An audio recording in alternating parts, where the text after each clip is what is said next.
Now we are continuing on with the Magus and the triple star system.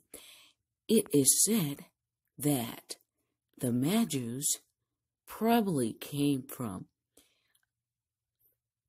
the Medes, or some say even Persia, which is Iran, Saudi Arabia, Yemen, or Iraq. But like I stated, let's focus on the Medes that the Bible gives us. So, if we go to the book of Matthew, it states, "Now when Yeshua was born in Bethlehem of Judea, in the days of Herod the king, behold, there came wise men from the east to Jerusalem." Now, if we look at that word east, there is 395. And 395 has an excerpt there. And that excerpt is number 9. And it means Abilene, Abilene. You see that? Now, where have we seen this word Abilene from? Well, if we go to the book of Matthew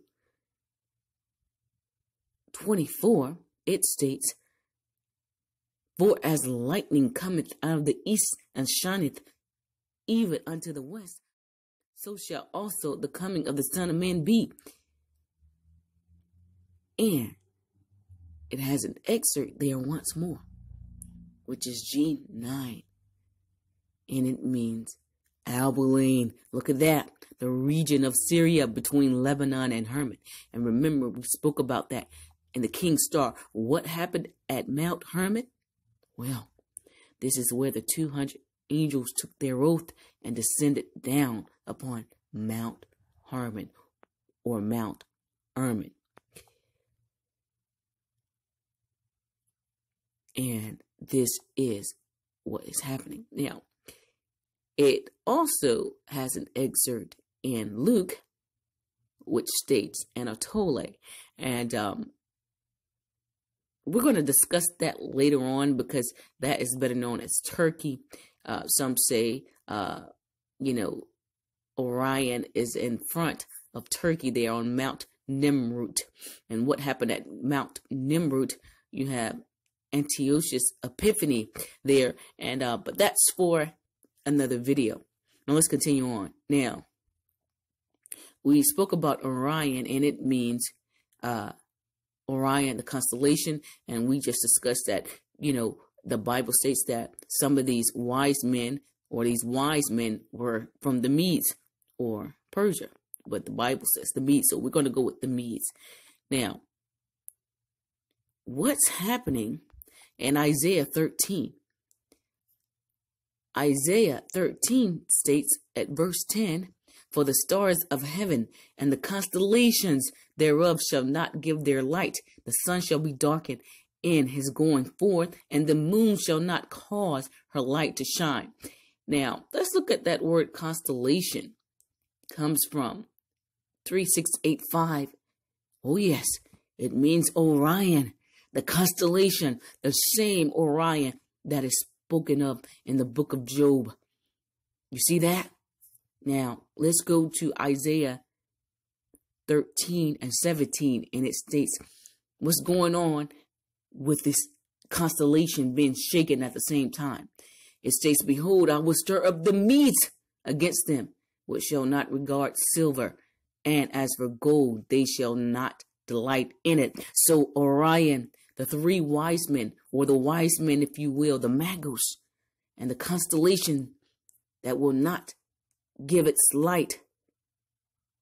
Well, its light is talking about Orion. You see that? We're going to find out more about this astronomical event, because we were told by the Messiah, the King of Israel, that there would be signs in the heavens, and that he would soon put his sign for all to see and men's hearts failing them for fear, for looking after those things that shall come upon the face of the earth. We're going to find out what's going on.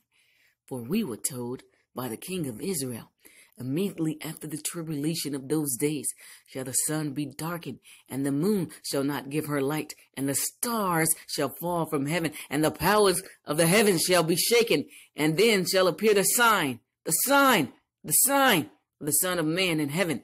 And then shall all the tribes of the earth mourn, and they shall see the Son of Man coming in the clouds of heaven in power and great glory. This is the same chapter.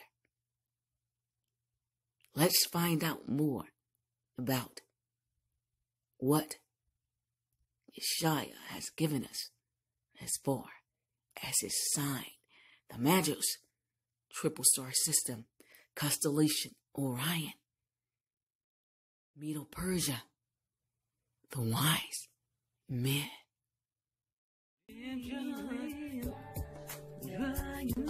Don't you doubt, And there shall be signs in the sun and in the moon and in the stars, and upon the earth distress of nations with perplexity, the sea and the waves roaring, men's hearts filling them for fear and for looking after those things which are coming on the earth. For the powers of heaven shall be shaken, and then shall they see the Son of Man coming in the cloud with power and great glory. And when these things begin to come to pass, then look up and lift up your heads, for your redemption draweth nigh.